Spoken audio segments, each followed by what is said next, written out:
Seorang anak perempuan kecil menelepon 911 dan bertanya, apakah setiap orang tua melakukan ini? Terdengar keheningan di saluran telepon.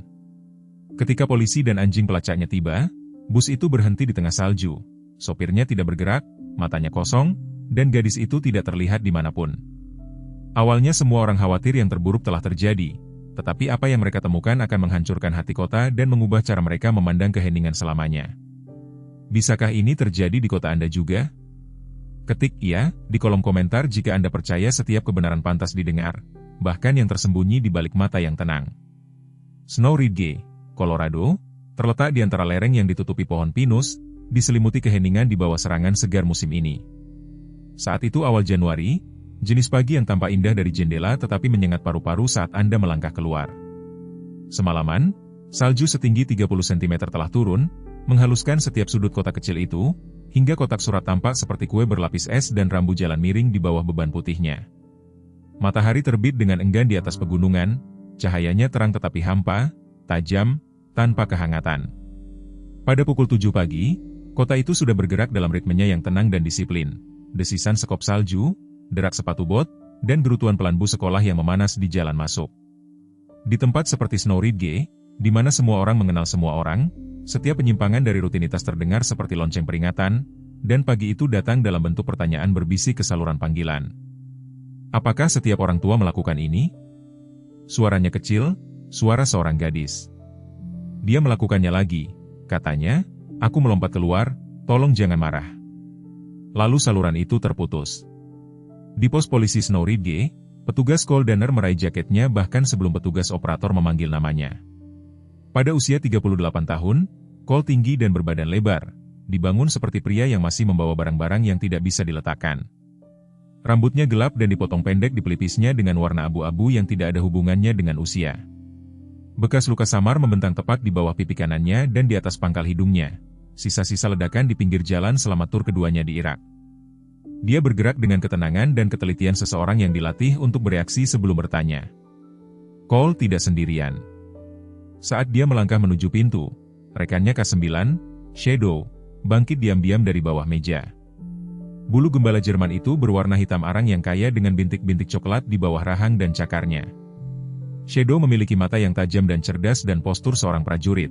Siap, setia, waspada, selalu menunggu perintah. Ikatan di antara mereka telah ditempa dalam api. Shadow pernah menyelamatkan nyawa Cole, dan keduanya tidak pernah benar-benar berhenti saling mengawasi sejak saat itu.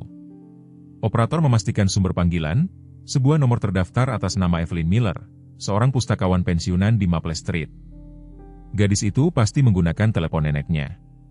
Cole dan Shadow masuk ke SUV patroli, ban berderit di atas kerikil beku.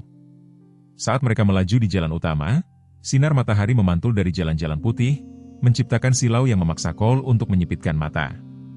Pagi itu terasa terlalu sunyi. Tepat sebelum belokan ke Maple, Cole melihat bus nomor 42. Itu ditarik setengah dari bahu jalan, diparkir pada sudut sembarangan yang tidak sesuai dengan jadwal berhenti. Kaca spion samping memantulkan jalan yang tertutup salju yang kosong dan pintunya tergantung terbuka, sedikit bergoyang tertiup angin. Uap mengepul dari belakang, knalpot melengkung ke udara pagi yang dingin. Ada sesuatu yang salah. Cole memperlambat mobil patroli, matanya memindai pemandangan saat dia meraih gagang pintu. Shadow sudah waspada, berdiri tegak di kursi belakang, telinga tegak, dan kemudian mereka melihatnya. Frank Delany berdiri di samping bus. Dia tidak terlihat berbahaya. Kalaupun ada, dia terlihat lelah. Dia adalah seorang pria berusia sekitar 58 tahun, tinggi tetapi sedikit membungkuk. Bahunya melandai seolah seragam itu lebih berat dari seharusnya. Rambutnya berwarna perak, bukan karena gaya tetapi karena waktu dan ingatan. Itu sedikit melengkung di belakang telinganya di bawah topi rajutan gelap. Wajahnya pucat dan sangat berkerut dengan mata cekung, warna air glasial. Mulutnya tertarik dalam garis yang begitu ketat sehingga seolah-olah dia belum berbicara selama berjam-jam. Dia mengenakan jaket transportasi sekolah Snow Ridge standar, diresleting hingga lehernya dengan sarung tangan musim dingin tebal yang tampak terlalu besar untuk jari-jarinya yang panjang dan bertulang. Dia berdiri diam sempurna, tidak melihat bus, tidak melihat jalan, hanya menatap kosong. Cole menghentikan mobil patroli. Shadow mengeluarkan rengekan rendah dan tidak pasti. Cole keluar, perlahan membiarkan pintu tertutup di belakangnya. Salju mencapai di atas sepatu botnya. "Pak Delany," panggilnya, napasnya beruap. Tidak ada respons. Pria itu tidak bergeming, matanya tidak bergerak. Itu seperti dia berubah menjadi batu. Cole mendekat dengan hati-hati, memperhatikan mesin bus masih menyala, pintu terbuka, tidak ada gerakan di dalam.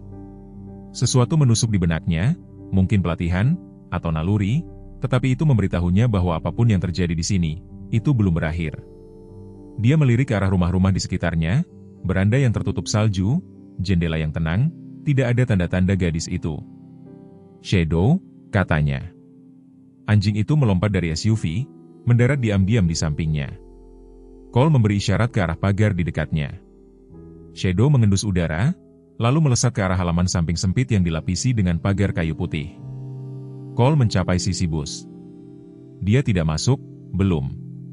Matanya kembali ke Frank Delany, yang masih belum berkedip. Rahang pria itu bergerak sedikit seperti dia mengunyah pikiran yang tidak bisa dia telan. Sarung tangannya berkedut sekali, lalu tidak ada apa-apa. Jalan itu sunyi, kecuali dengungan lembut mesin yang diam dan klik samar lampu sein yang berkedip kemana-mana. Pada saat itu, Cole tidak melihat seorang pengemudi bus sekolah. Dia melihat seorang pria membeku di suatu tempat yang mengerikan antara sekarang dan dulu, dan kata-kata gadis kecil itu bergema lagi di benaknya. Apakah setiap orang tua melakukan ini? Cole belum tahu apa ini, tetapi apapun itu sudah cukup untuk membuat seorang anak melompat dari bus yang bergerak ke dalam salju. Dan sekarang anak itu hilang, ban berderi di belakangnya, mobil lain berhenti, mungkin seorang tetangga yang khawatir, tetapi Cole tidak berbalik. Matanya tertuju pada Frank Delany, seorang pria dengan rambut perak dan mata cekung, berdiri seperti patung, masih di samping bus sekolah yang menyala. Pintunya tergantung terbuka seperti pertanyaan yang tidak ingin ditanyakan siapapun. Salju terus turun dalam serpihan kecil yang berbisik, masing-masing mengubur jejak langkah sedikit demi sedikit. Keheningan telah menyelimuti, menunggu dengan berat, dan yang bisa dipikirkan Cole hanyalah, dia sudah terlambat. Suara itu datang lebih dulu, gonggongan teredam, cepat dan tajam, diikuti oleh derak salju di bawah cakar yang empuk. Cole menoleh tepat saat Shadow melesat ke sisi jalan yang jauh di mana pagar kayu putih melengkung di sekitar halaman sebuah rumah biru pucat kecil. Anjing itu berhenti di dekat pagar tanaman, ekor rendah dan kaku, lalu mengeluarkan gonggongan kedua yang lebih lembut. Cole mengikuti. Pagar itu milik Nyonya Flora Patterson, seorang pensiunan guru sekolah dasar berusia awal 70-an yang telah tinggal di Snow Ridge sepanjang hidupnya. Rumahnya sederhana, dengan lonceng angin yang memudar dan taman musim dingin yang ditumbuhi salju. Melalui kaca jendelanya yang berkabut es, siluetnya muncul sebentar, bahunya membungkuk, satu tangan memegangi cangkir mengepul, lalu menghilang di balik tirai yang tertutup. Cole mengitari pagar, tangan rendah di sabuknya, yang lain bertumpu ringan di kerah Shadow. Meringkuk di sepetak salju di belakang pagar tanaman adalah sosok kecil, tidak bergerak kecuali naik turunnya napasnya. Lututnya ditarik ke dadanya. Seekor kelinci boneka yang usang tergeletak di bawah satu lengan, telinganya compang-camping dan mata kancingnya hilang. Layla Grace, Cole berlutut di sampingnya, merendahkan suaranya.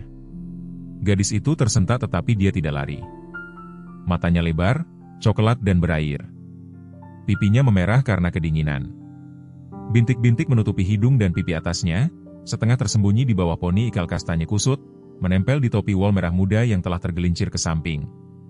Mantelnya, hijau pudar berkancing 2 dengan 3 kancing hilang, ditutupi salju. Dia tampak seperti anak yang dipahat dari porselen dan ketakutan. "Aku tidak bermaksud membuat masalah," bisiknya, tetapi dia membeku lagi seperti sebelumnya. Cole mengangguk perlahan, tidak mendesak. "Kamu melakukan hal yang benar dengan menelepon kami. Bisakah kamu memberitahu saya apa yang terjadi?" Bibir Layla bergetar. Dia mengemudi seperti biasa. Kemudian kami melewati bendera lagi dan dia berhenti. Bukan seperti berhenti-berhenti, lebih seperti sesuatu mengenainya di dalam. Dia tidak berkedip, dia tidak berbicara. Dia mencengkeram kemudi seolah-olah itu mencekiknya. Mulutnya bergerak tetapi tidak ada suara yang keluar. Cole merasakan dadanya menegang. Apa yang dia katakan? "Aku tidak tahu," itu bukan kata-kata nyata, seperti bisikan, seperti ketika pamanku berbicara dalam tidurnya. Lalu dia mulai gemetar. Tangannya mengenai kaca spion. Aku pikir dia berhenti. Aku pikir mungkin dia sedang sekarat. Shadow mengeluarkan desahan pelan, duduk di antara mereka sekarang kepalanya rendah, mengawasi gadis itu dengan tatapan mantap. Layla berkedip padanya, lalu mengulurkan tangan, meletakkan tangan dingin di sisi leher anjing itu. Dia hangat, gumamnya. Ya, dia hangat, kata Cole. Dan kamu juga sekarang. Kita akan segera membawamu ke dalam. Tapi aku perlu tahu, apakah ini pernah terjadi sebelumnya? Dia mengangguk. Minggu lalu, tempat yang sama, tepat melewati kuburan. Dia menatap keluar jendela begitu lama sehingga aku pikir kita tidak akan pernah bergerak lagi. Cole berdiri dan menelepon melalui radio untuk dukungan medis dan bantuan. Dengan tenang, hati-hati, tidak ingin memicu kepanikan jika Nyonya Peterson atau yang lain mengawasi dari jendela mereka. Lalu dia melihat ke arah bus lagi. Dia belum pernah mendengar Frank Delany memiliki masalah kesehatan, tetapi dia selalu diam, terlalu diam, jenis diam yang menyimpan 1000 gema. Cole melangkah kembali melintasi jalan. Di dalam bus, Shadow mengendus di sepanjang kursi pengemudi dan di bawahnya, ekornya berkedut. Dia mengeluarkan geraman rendah dan mengendus sebuah kompartemen di dekat lantai. Cole membukanya dan menemukan sebuah kantong kain, hijau militer dan lapuk, di dalamnya sebotol kecil diazepam dengan label klinik veteran, kedaluarsa 3 bulan. Cole menghela napas perlahan dan berat. Dia berbalik ke arah Frank, masih duduk di anak tangga paling atas bus, sekarang dengan kepala di tangannya. Cole berlutut di sampingnya. Anda bertugas? Tanyanya dengan lembut. Frank berkedip. Fallujah, 2 kali. Cole mengangguk, saya berada di Hadithah, kehilangan 3 orang. Saya masih mendengar mereka di malam hari. Frank mendongak, sesuatu bergeser di mata birunya yang cekung, pengakuan, rasa malu, dan kemudian sesuatu yang lebih dalam, kelegaan. Aku tidak menyakitinya, katanya, aku bersumpah demi Tuhan. Cole mengangguk lagi, aku percaya padamu, tapi kau membuatnya takut, Frank. Dia pikir kau sedang sekarat di belakang kemudi. Dia melompat keluar karena dia pikir itu lebih aman. Bahu Frank merosot. Itu hanya kuburan. Ketika aku melihat bendera kadang-kadang aku lupa di sisi dunia mana aku berada. Cole melirik kembali ke arah bendera, yang ditanam di tanah yang membeku, berkibar bahkan ketika udara tidak bergerak. Sudah berapa lama ini terjadi? Beberapa bulan, Frank mengakui. Kadang-kadang aku minum pilnya, kadang-kadang tidak. Aku pikir aku bisa mengatasinya, tetapi minggu lalu dia menatapku seperti aku hantu. Cole berdiri. Kau bukan hantu, Frank, tetapi kau hancur. Dan tidak ada yang memperhatikan, bukan sekolah, bukan supervisor Anda, tidak seorang pun. Frank memalingkan muka. Di seberang jalan, sebuah sedan perak berhenti di depan rumah biru. Evelyn Miller, nenek Layla, keluar. Dia adalah wanita yang ringkas di akhir usia 60-an dengan rambut perak sebahu terselip di syal rajutan merah. Kulitnya pucat, hidungnya merah muda karena kedinginan dan khawatir. Dia bergerak dengan energi yang mengejutkan, terbungkus dalam mantel biru tua dan membawa tas kanvas besar yang disampirkan di salah satu bahunya. Dia melihat Cole, lalu melihat Layla dalam perawatan Shadow dan langkahnya dipercepat. Sayang, panggilnya, setengah berlari melalui salju. Layla berdiri, sedikit tersandung tetapi ditangkap oleh Shadow yang menahan diri seperti dinding bulu. Evelyn mengangkat gadis itu ke dalam pelukannya, membisikkan jaminan, melirik sekali ke bus dengan tatapan yang bisa memecahkan kaca. Cole berjalan perlahan. Dia baik-baik saja, katanya dengan lembut. Dia meninggalkan catatan untukku, kata Evelyn, suaranya bergetar. Dia bilang dia mungkin harus menelepon seseorang, bahwa dia khawatir pengemudi mungkin tertidur atau pingsan lagi. Aku pikir dia lelah. Aku tidak menyadari itu lebih buruk dari itu. Cole memberinya anggukan kecil. Dia benar untuk khawatir, tetapi ini bukan seperti yang terlihat. Dia mempelajari wajahnya, lalu menunduk ke arah Shadow, yang sekarang duduk dengan tenang di antara mereka, ekornya menyapu dengan lembut. Ekspresinya melembut, Anda petugas dengan anjing perang, kan, dari aula veteran. Ya, Bu, Shadow dan saya bertugas bersama. Dia melihat ke arah bus. Dan dia. Perang yang sama, pertempuran yang berbeda, tetapi mungkin hantu yang sama. Untuk sesaat tidak ada yang mengatakan apapun, hanya bisikan salju yang turun lagi di seberang jalan. Frank Delany, seorang pria dengan rambut perak, mata cekung, dan beban yang tak terhitung, duduk di tangga bus sekolah, tidak bergerak, sementara jejak kaki seorang gadis kecil meleleh perlahan di belakang pagar kayu putih tempat dia bersembunyi. Dan bagi siapapun yang menonton, bagi siapapun yang tidak tahu lebih baik, masih tampak seperti dia telah melakukan sesuatu yang mengerikan. Pada sore hari, hujan salju telah mereda, tetapi awan di atas Snow Ridge masih menggantung berat dan abu-abu, menekan rendah seperti peringatan. Petugas Cole Danner berdiri di tepi tempat parkir transportasi kecil distrik sekolah, tangan bersedekap, mata menyipit terhadap cahaya yang memantul dari tanah yang tertutup salju. Rangka kuning bus nomor 42 duduk sendirian di bawah tempat berlindung bergelombang, jendelanya berkabut, mesinnya diam. Meskipun keheningannya, rasanya seperti masih mengawasinya. Shadow duduk di sampingnya, ekornya menyapu perlahan di trotoar, telinga tegak. Cole telah menghabiskan pagi itu untuk meninjau catatan rute, catatan GPS, dan snapshot pengawasan dari berbagai persimpangan. Dia tidak mencari kesalahan lagi. Dia memetakan perilaku, mencari pengulangan. Peta yang muncul halus, tetapi ada di sana. Selama 2 bulan terakhir, Frank Delany telah melakukan pemberhentian singkat yang tidak dapat dijelaskan pada 6 kesempatan terpisah. Setiap pemberhentian memiliki satu kesamaan, tidak ada anak yang tersisa di bus. Setiap pemberhentian juga sejajar dengan titik di tepi kota, belokan terpencil, dekat menara air tua, jalan samping yang sejajar dengan pemakaman veteran, dan tepi halaman kereta api yang dinonaktifkan, tempat-tempat tanpa saksi. Pada pandangan pertama, tampaknya tidak menyenangkan, tetapi dengan apa yang dia ketahui sekarang, pemberhentian tampak kurang seperti kebiasaan predator dan lebih seperti rute pelarian. Cole naik ke bus nomor 42, Shadow mengikuti, tanpa ragu-ragu. Udara di dalam pengap, masih menyimpan jejak samar masa kanak-kanak, makanan ringan buah, kursi vinil usang, bau sepatu bot musim dingin. Sepatu bot Cole berdebam tumpul di lantai. Saat dia bergerak ke kursi pengemudi, Shadow mengendus tepi kabin, moncongnya menekan celah di dekat pedal dan di bawah kursi. Lalu dia berhenti dan mendongak, telinga rata. Cole membungkuk. Sebuah panel longgar di bawah kursi berderit sedikit saat disentuh. Dia menariknya terbuka dan menemukan sebuah kotak kayu kecil terselip di dalam, dibungkus kain zaitun. Dia meletakkannya di kursi dengan lembut dan membuka tutupnya. Di dalamnya ada barang-barang yang terlalu disengaja untuk menjadi sampah dan terlalu pribadi untuk dilupakan. Sebuah gelang berwarna pasir dengan bordir yang memudar, batalion ketiga, marinir kelima, foto yang diratakan, Frank, hampir 30 tahun, melingkarkan lengan di sekitar 2 pria muda berseragam tempur lengkap, wajah mereka terbakar matahari dan menyeringai. Sebuah medali perunggu dalam kantong beludru yang aus di sudut-sudut dan gambar seorang anak, kusut tetapi dilipat dengan hati-hati, dengan bus yang tersenyum, hati merah, dan kata-kata, "Terima kasih, Pak D." Cole menghela napas perlahan.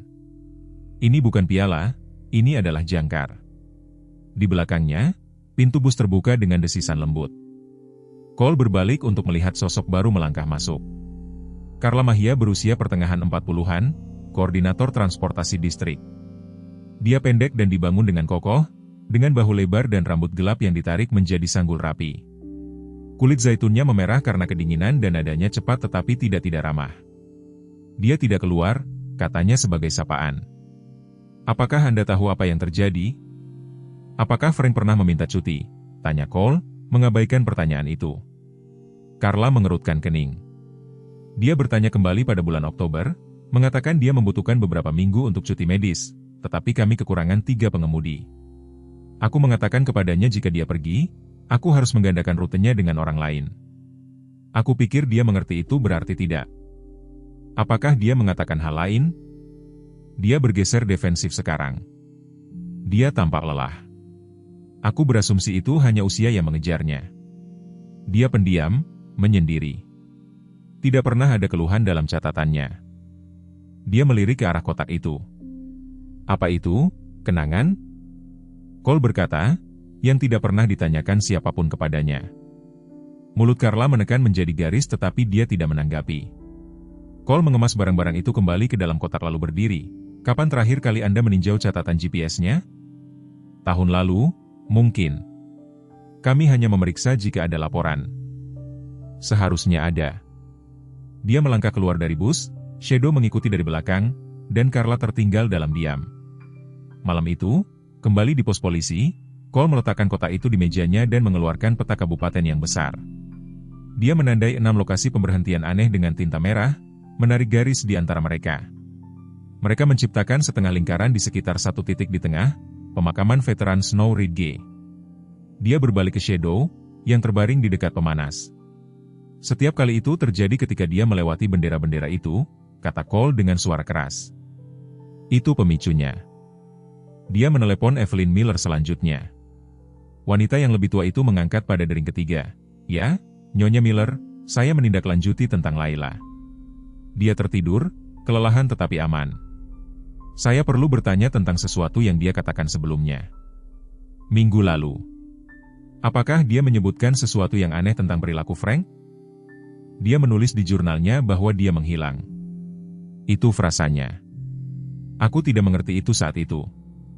Aku pikir itu berarti dia melupakan sesuatu atau hanya tua, tetapi dia mengatakan dia melihat keluar jendela seperti dia melihat sesuatu yang tidak bisa kita lihat.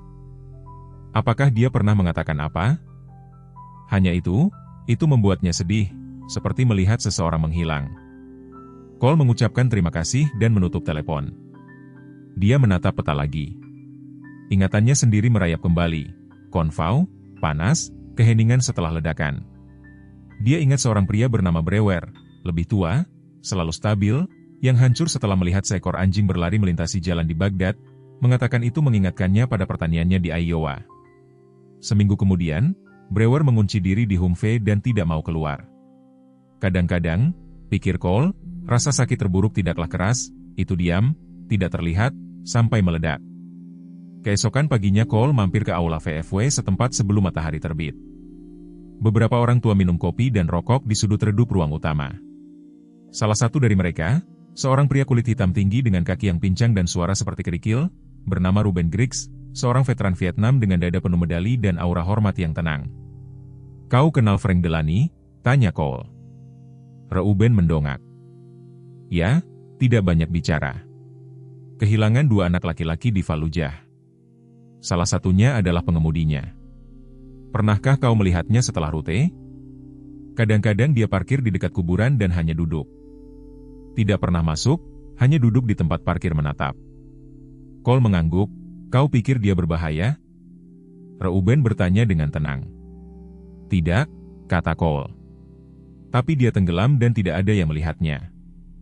Reuben merogoh sakunya dan menyerahkan sebuah pin kecil, bintang emas di bidang hitam. Berikan ini padanya, mungkin dia akan berbicara dengan seseorang jika dia tahu seseorang mengingat. Pada saat Cole kembali ke tempat parkir, salju sudah mulai turun lagi, lembut dan ringan. Bus nomor 42 duduk di tempatnya sebelumnya, masih menunggu. Di dalam, Frank Delany, seorang pria dengan tahun-tahun di tulangnya dan hantu di matanya, duduk di kursi pengemudi, tangannya di kemudi, mengawasi bendera-bendera itu naik melalui hujan salju, seperti ingatan yang kembali. Keesokan paginya pecah dengan kejelasan yang pahit. Matahari, pucat dan ragu-ragu, mengintip di atas atap-atap Snow Ridge yang tertutup salju. Semuanya berkilauan di bawah lapisan tipis embun beku semalaman dan jalan-jalan sunyi, kecuali suara sepatu bot sesekali dan desisan ritmis kop salju, jenis pagi di mana kenangan terasa lebih dekat daripada napas. Pada pukul 7.10 pagi, Evelyn Miller berdiri di beranda depannya mengenakan mantel wol panjang berwarna karamel yang mencapai betisnya. Sebuah syal bermotif, rajutan tangan dan pudar di tepinya, tergantung longgar dari lehernya. Rambut peraknya dijepit ke belakang, memperlihatkan wajah yang berkerut karena khawatir dan dilembutkan oleh kebijaksanaan. Di tangannya ada sebuah buku catatan spiral kecil dengan stiker unicorn yang mengelupas dari sudutnya. Dia menemukannya terselip di bawah tangga beranda, setengah tertutup oleh lapisan tipis salju, kemungkinan dijatuhkan ketika Layla melarikan diri dari bus sekolah pagi sebelumnya. Evelyn membersihkannya dengan sarung tangannya dan mulai membaca di bawah cahaya beranda yang redup. Setiap halaman ditulis dalam campuran kata-kata yang dicetak dan tulisan kursif yang goyah, jenis yang dipelajari seorang anak secara perlahan dan hati-hati. Beberapa entry hanyalah gambar, Layla dan Pak Frank di bus, atau bayangan sosok tongkat dengan ekor yang bergoyang, tetapi yang lain adalah kalimat yang membuat hati Evelyn mencengkeram. Jika Pak Frank pusing lagi, apa yang harus kulakukan? Kadang-kadang dia berbicara tanpa kata-kata. Aku pikir otaknya tertidur. Dia tampak seperti kakek sebulan sebelum dia meninggal, seperti dia menonton TV orang lain. Jika bus keluar dari jalan, bisakah aku memanjat keluar jendela? Dia tidak pernah berteriak, tetapi dia menghilang. Aku tidak ingin dia menghilang selamanya. Evelyn menekan bibirnya dan melangkah masuk. Ruang tamunya masih didekorasi dengan furnitur yang tidak serasi dari tahun 80-an. Sofa bunga, kursi malas yang melorot, dan ucapan jahitan silang berbingkai di dinding. Dia meletakkan buku catatan dengan lembut di atas meja dapur lalu mengangkat telepon. Sementara itu, di pos polisi, petugas call diner duduk membungkuk di atas kumpulan laporan insiden yang dicetak. Radiator di dekat mejanya mendesis dan berdentang, ruangan hangat tetapi menyesakkan. Dia sudah menghabiskan cangkir kopi keduanya dan setengah jalan melalui granola batangan ketika panggilan datang dari Evelyn. Dia tidak takut padanya, kata Evelyn dengan tegas. Dia takut untuknya. Itu jenis ketakutan yang berbeda. Aku pikir kau perlu melihat buku catatan ini. Cole melaju dalam waktu 1 jam, Shadow di kursi penumpang, kepalanya menyembul sedikit melalui jendela yang diturunkan. Meskipun dingin, napas anjing itu mengaburkan kaca dalam semburan pendek. Tubuhnya waspada. Dia tahu ketegangan di bahu Cole sekarang berarti sesuatu yang penting ada di depan di dalam rumah. Evelyn menyerahkan buku catatan itu. Cole duduk dan membaca halaman demi halaman, alisnya menegang. Apakah dia mengatakan ini padamu? Tanyanya. Dia sudah mencoba. Aku pikir dia tidak tahu bagaimana, kata Evelyn. Dan aku tidak tahu bagaimana mendengarkan. Cole menjalankan tangannya ke janggutnya. Dia melihat seorang pria hancur dan yang bisa dia lakukan hanyalah mencoba mempersiapkannya. Itu terlalu banyak untuk seorang gadis kecil. Dia baru 9 tahun, kata Evelyn pelan. Tapi dia sudah melihat banyak hal. Ayahnya pergi ketika dia masih bayi. Ibunya hampir tidak ada dalam hidupnya. Frank adalah satu-satunya pria stabil yang dia lihat setiap minggu. Aku pikir dia mulai melihatnya sebagai pengganti kakek. Cole mengangguk, membalik 1 halaman terakhir. Di atasnya, Layla telah menulis, Pak Frank berbau seperti musim dingin dan kopi. Kakek dulu juga. Setelah meninggalkan rumah Evelyn, Cole kembali ke departemen dan mulai menggali lebih dalam. Tidak ada keluhan pidana terhadap Frank, tidak ada teguran dalam filenya. Tetapi dalam laporan yang diarsipkan dari 11 bulan sebelumnya, Cole menemukan 1 formulir insiden tipis yang diajukan oleh seorang supervisor setelah sekolah bernama Becky Tran. Laporan itu singkat, pengemudi bus nomor 42 diamati merosot ke depan selama beberapa detik setelah rute berakhir. Ketika didekati dia mengklaim dia hanya lelah, menolak tawaran bantuan medis. Cole mengerutkan kening. Stempel waktu adalah dari Februari tahun sebelumnya. Dia melacak Becky Tran, sekarang bekerja paruh waktu di klinik komunitas Snow Ridge. Becky berusia akhir 20-an, dengan rambut hitam pendek yang runcing di sekitar telinganya dan mata coklat hangat yang sedikit diperbesar oleh kacamata berbingkai tipis. Dia mengenakan hoodie kuning cerah di bawah jaket berlapis dan suaranya membawa nada yang tegas dan tanpa basa-basi. Aku ingat hari itu, katanya ketika Cole tiba. Itu membuatku sangat takut. Dia membeku di kemudi seperti dia berhenti ada. Kemudian dia berkedip dan mengatakan sesuatu tentang matahari yang terlalu rendah dan bangun seperti tidak ada apa-apa yang terjadi. Apakah Anda melaporkannya ke sekolah? Ya, mengisi formulir dan memasukkannya ke dalam kotak admin. Hanya itu yang diperintahkan untuk kami lakukan. Tidak pernah mendengar apapun kembali. Cole mengangguk perlahan. Apakah Anda memperhatikan hal lain? Apakah dia pernah mengatakan sesuatu yang aneh? Becky berpikir sejenak. Dia menyebutkan seorang dokter sekali, mengatakan klinik VA dipesan selama berbulan-bulan. Aku menawarkan untuk membantunya menelepon, tetapi dia tersenyum dan berkata, aku terbiasa menunggu. Cole meninggalkan klinik dan kembali ke stasiun di mana dia memeriksa log korespondensi untuk distrik sekolah. Di sana, terkubur dalam PDF yang dipindai, ada surat dari perawat Sarah Claney, seorang RN lokal yang menjadi sukarelawan dengan kelompok dukungan veteran kota. Suratnya, tertanggal 8 bulan lalu, telah ditujukan kepada kepala sekolah dan merekomendasikan agar Frank Delany diberi cuti sementara untuk perawatan kesehatan mental. Dalam suratnya, Sarah menggambarkan perilaku Frank sebagai indikasi PTSD kompleks, ditandai dengan episode disosiatif dan celah memori. Dia mencatat bahwa dia telah menunjukkan tanda-tanda kebingungan dan kelelahan dan mendesak distrik untuk bertindak. Tidak ada respons yang terlampir, tidak ada tindak lanjut, hanya stempel digital yang diajukan, tidak ada tindakan yang diambil. Cole bersandar, beban kesunyian kota mulai terasa berat di pundaknya. Snow Ridge bukanlah tempat yang kejam, tetapi sudah lelah, kekurangan staf, dan terabaikan. Niat baik, tenggelam dalam birokrasi dan jadwal yang padat. Dan entah bagaimana, di tengah semua kebisingan itu, seorang pria seperti Frank tergelincir. Malam itu, saat angin bertiup kencang lagi dan salju kembali berputar lembut, Cole duduk di beranda rumahnya, buku catatan di tangan, bayangan meringkuk di kakinya. Dia tidak berbicara, hanya membaca kata-kata "Y" lagi.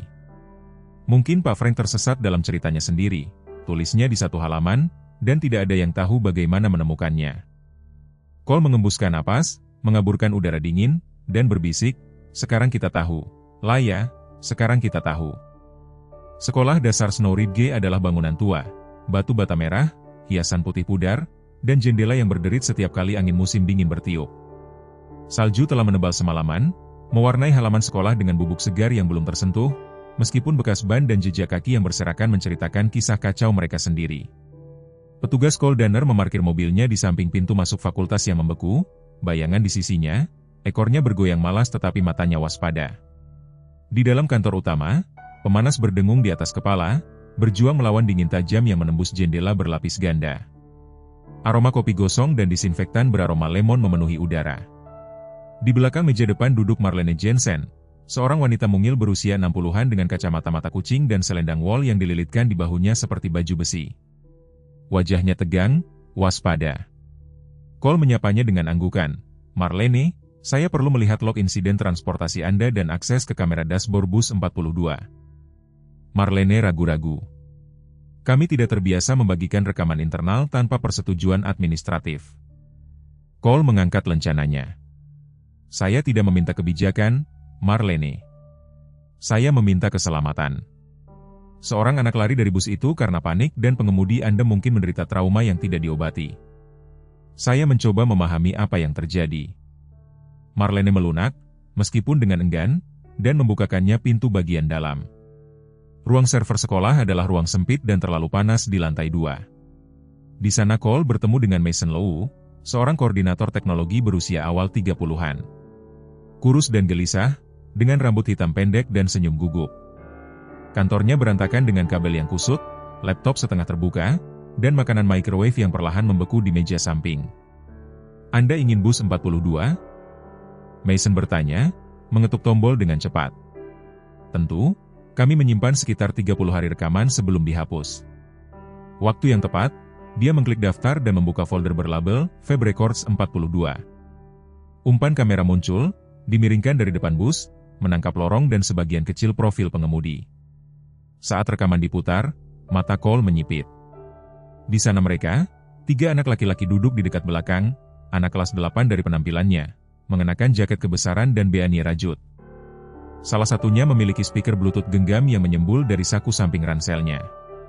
Stempel waktu berkedip, 7:22 pagi.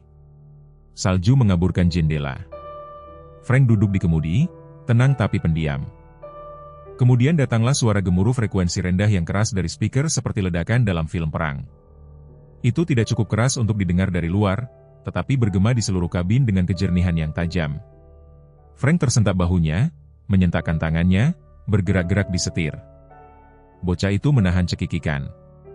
Beberapa detik kemudian Frank menepikan bus ke bahu jalan dan duduk membeku. Bibirnya bergerak tetapi tidak ada suara. Matanya menatap lurus ke depan, berhantu. Video lain, hari yang berbeda, suara yang sama, anak laki-laki yang sama, reaksi yang sama. Cole mengembuskan napas, rahang terkatup. Shadow, merasakan perubahan energi, menekan kepalanya ke paha Cole, jangkar diam.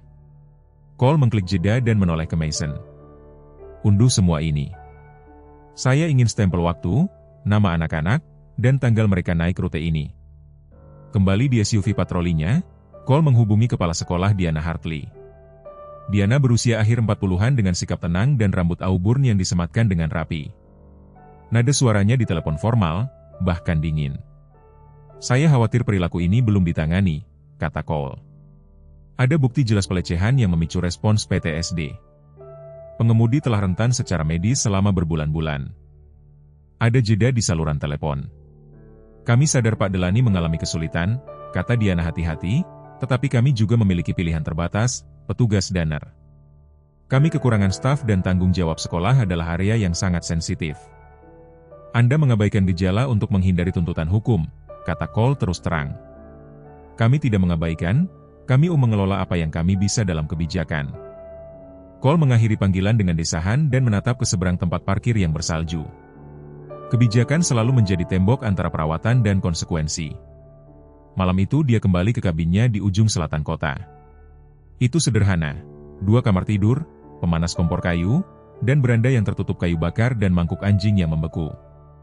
Shadow melompat turun dari truk dan berlari dalam lingkaran kecil, menggoyangkan salju dari bulunya. Di dalam, Cole duduk di meja dapurnya. Rekaman diputar ulang diam-diam di laptopnya. Dia mengangkat teleponnya dan menelepon teman lamanya Clara Monroe, seorang paramedis angkatan darat yang sudah pensiun yang sekarang bekerja di pusat dukungan veteran Denver. Clara berusia pertengahan 50-an, bermata tajam dan berbadan lebar, dengan rambut garam dan merica selalu diikat ke belakang. Dia telah bertugas 2 kali dan telah melihat lebih banyak pria yang patah hati daripada yang ingin dia hitung. Apakah menurutmu dia masih bisa dibantu? Cole bertanya setelah berbagi situasinya.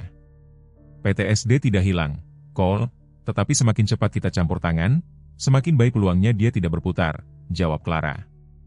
Kirimkan filenya, saya akan menarik semua tali yang saya bisa. Keesokan harinya Cole menyerahkan laporan lengkap ke Dewan Kota Snow Ridge dan menyalin kantor pengawas yang melampirkan rekaman kamera dashboard, log insiden, dan surat perawat Sarah Klein.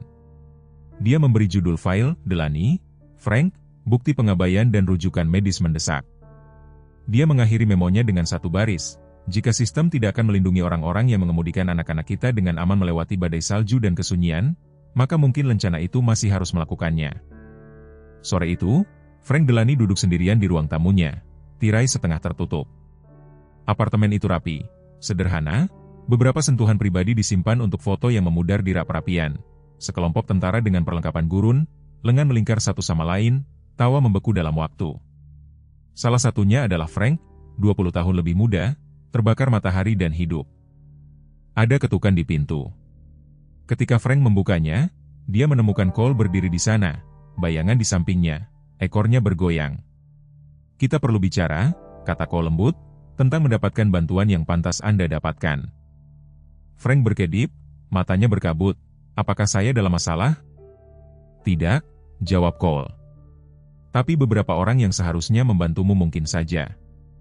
Salju di sepanjang trotoar pusat kota Snow Ridge mulai berubah abu-abu, diaduk oleh berhari-hari sepatu bot dan truk garam, tetapi dinginnya sama tajamnya. Itu melekat pada tulang, pengingat bahwa musim dingin di kota pegunungan ini tidak berlalu dengan lembut. Di ujung jalan Maple, tempat depot bus berdiri dengan tenang di langit pucat, Frank Delaney duduk di bangku kayu, mengenakan jaketnya, tangan bersarung tangan sedikit gemetar di pangkuannya. Shadow duduk di sampingnya, masih waspada.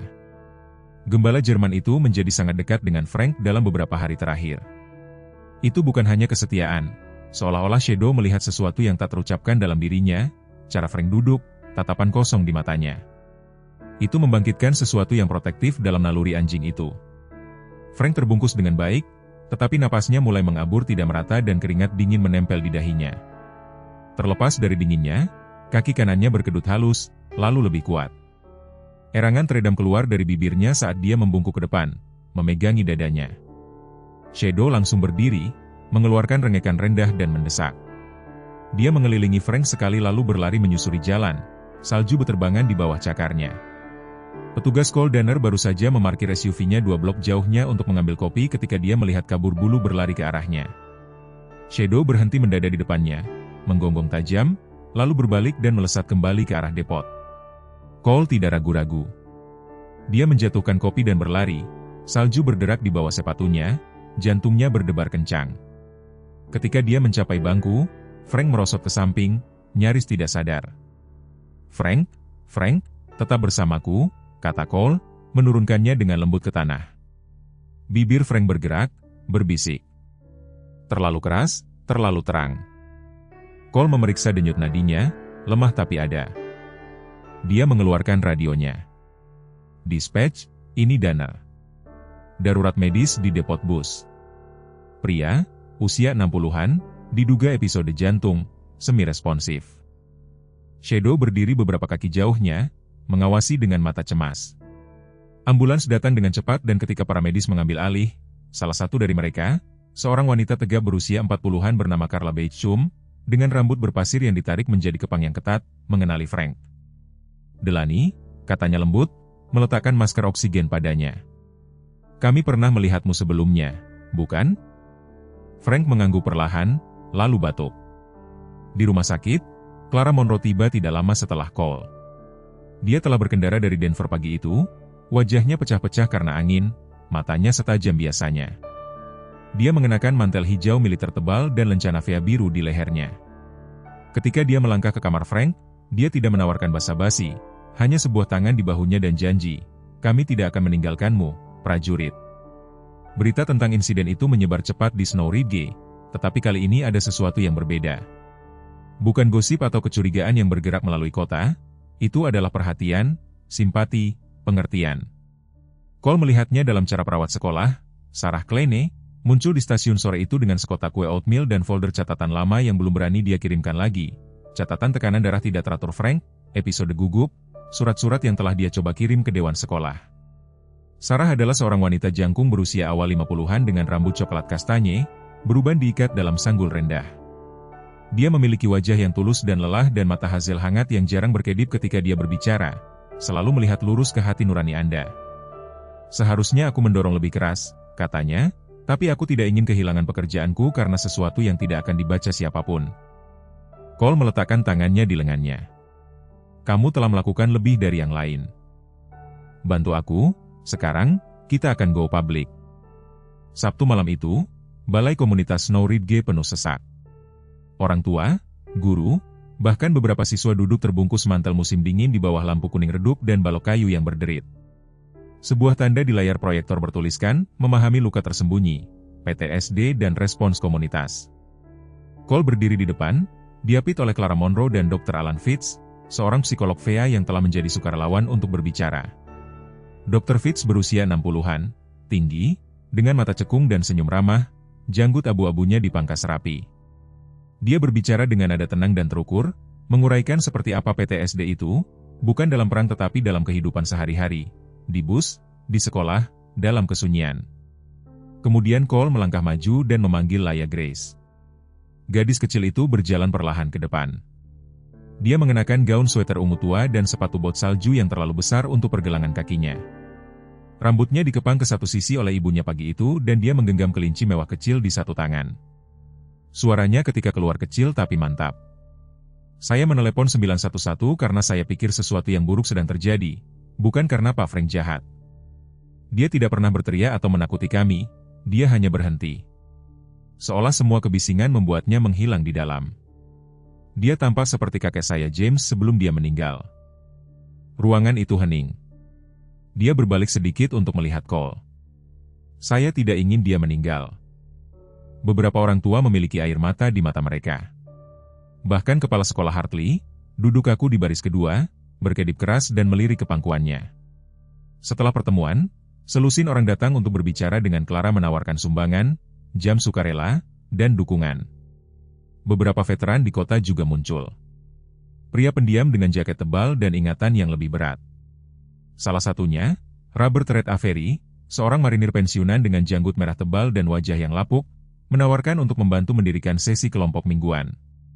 Pada saat Cole berjalan keluar, ke dalam salju, bayangan di sampingnya, kota itu tidak lagi merasa seperti sedang menunggu untuk mengutuk seseorang. Rasanya seperti sudah mulai mendengarkan. Matahari pagi menyinari Snow Ridge dengan lembut, melemparkan jari-jari emas pucat melalui pohon-pohon kerangka yang berbaris di jalan di depan klinik VA.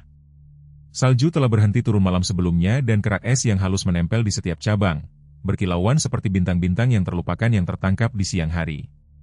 Di sisi jauh halaman, tempat trotoar bertemu dengan garis pagar rendah, duduk sebuah bangku kayu yang dicat hijau, terkelupas di tepinya tetapi kokoh dan lebar. Frank Delany duduk di sana hampir setiap pagi. Sekarang tidak lagi di belakang kemudi bus 42, dia akhirnya diberikan cuti medis berbayar setelah hampir 2 dekade layanan tanpa gangguan. Tangannya bersarung tangan dan beristirahat longgar di lututnya, wajahnya lebih kurus tetapi lebih lembut, dan rambut peraknya terselip di bawah topi rajut yang telah diserahkan salah satu perawat kepadanya dengan senyum tenang. Shadow, gembala Jerman yang selalu setia, berbaring di kakinya. Telinganya bergerak-gerak mendengar suara tupai yang lewat, tetapi dia tidak bergerak.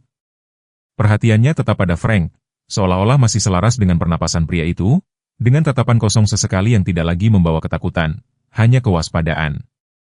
Setiap hari Laya Grace datang berkunjung. Dia mengenakan syal merahnya bahkan ketika angin bertiup tenang, sarung tangannya tidak cocok, ranselnya berderit dengan sesuatu yang manis yang dibungkus kertas timah. Hari ini adalah kue oatmeal dengan potongan coklat yang telah dipanggang ibunya. Dia duduk di samping Frank di bangku tanpa sepatah kata pun dan menyerahkan satu. Frank mengambilnya dengan anggukan kecil. Masih hangat, saya membungkusnya 3 kali, kata Laya datar, mengeluarkan kertas kusut dan beberapa pensil warna. Hari ini saya menggambar Anda dalam bayangan, tetapi bahagia kali ini. Frank tersenyum tipis, tetapi sungguh. Tidak selalu, gumamnya, menunduk. Kadang-kadang aku berharap itu berbeda. Selama beberapa pagi ini telah menjadi ritual mereka. Frank tidak banyak bicara, tetapi ketika dia melakukannya, itu dengan maksud. Laya, dengan kepolosannya dan kilasan empati yang mendalam sesekali, tampaknya memahami bahwa keheningan bukanlah penolakan. Kadang-kadang itu adalah kelangsungan hidup. Perawat lewat dengan anggukan sopan. Seorang terapis baru bernama Jonah Strickland telah mengambil alih sesi Frank. Jonah berusia awal 30-an, birasial, dengan mata coklat hangat dan ikal ketat di bawah beanie gelap.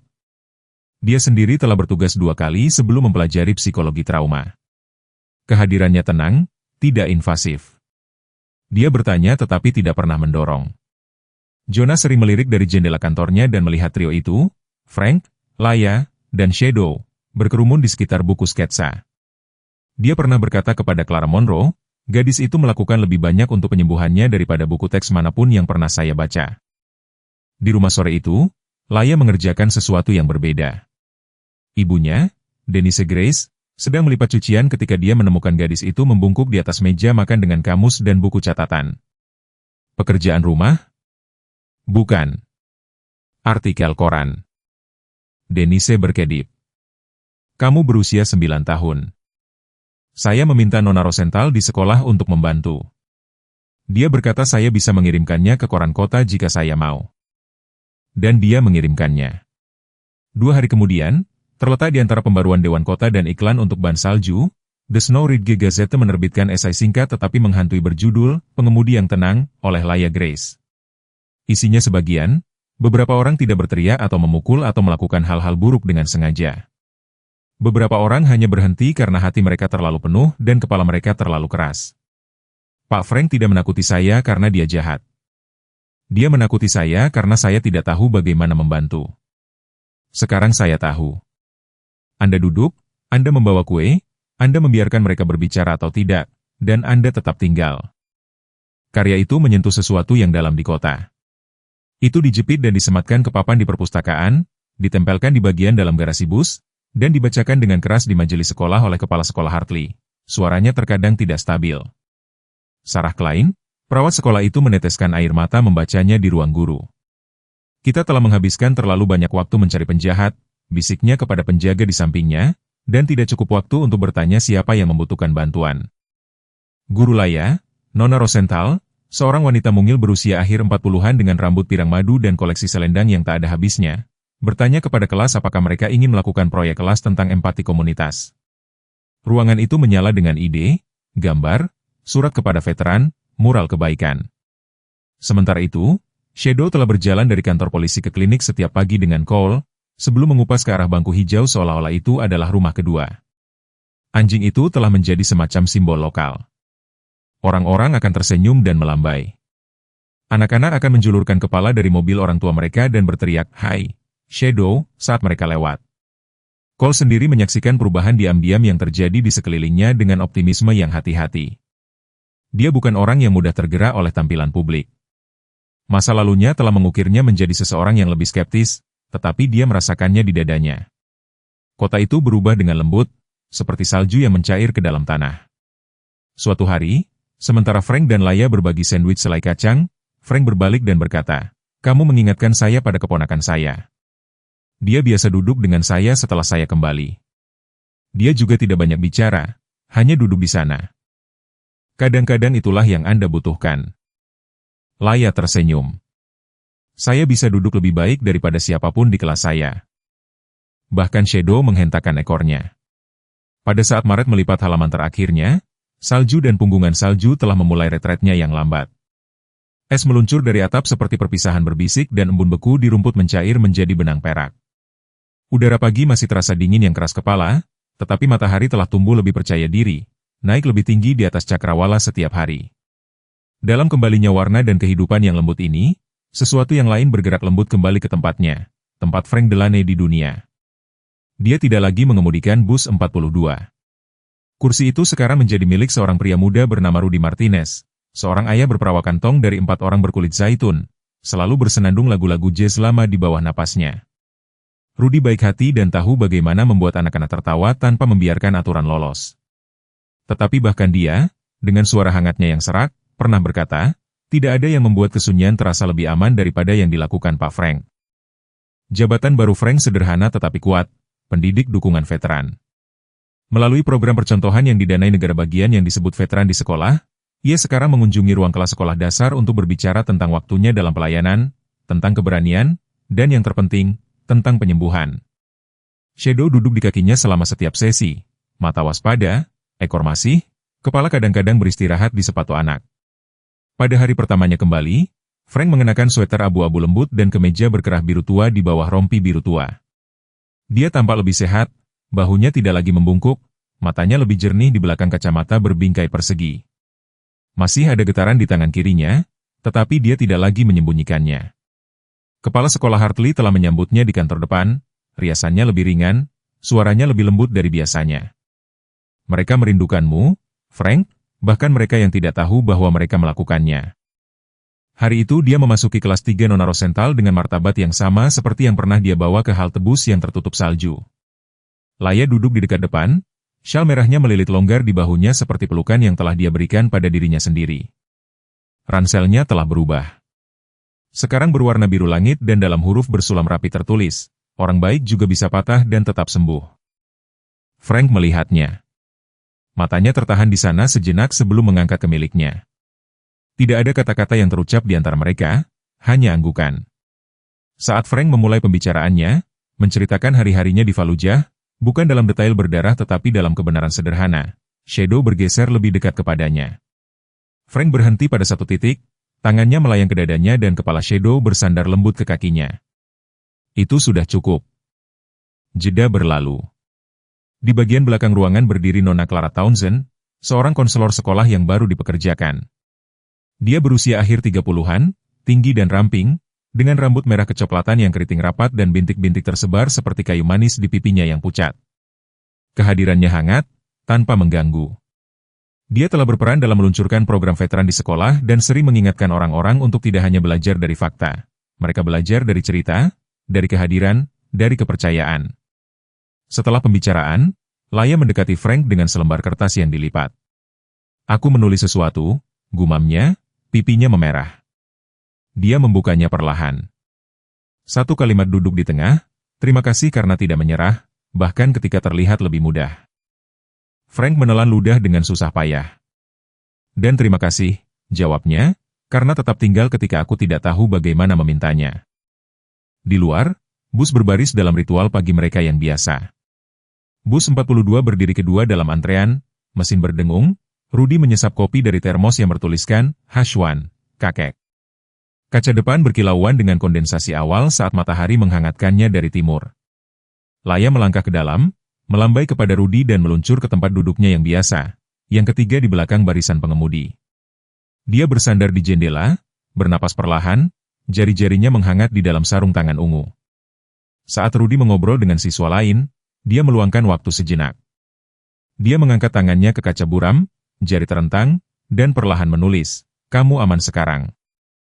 Di luar, Frank berdiri mengawasi barisan bus.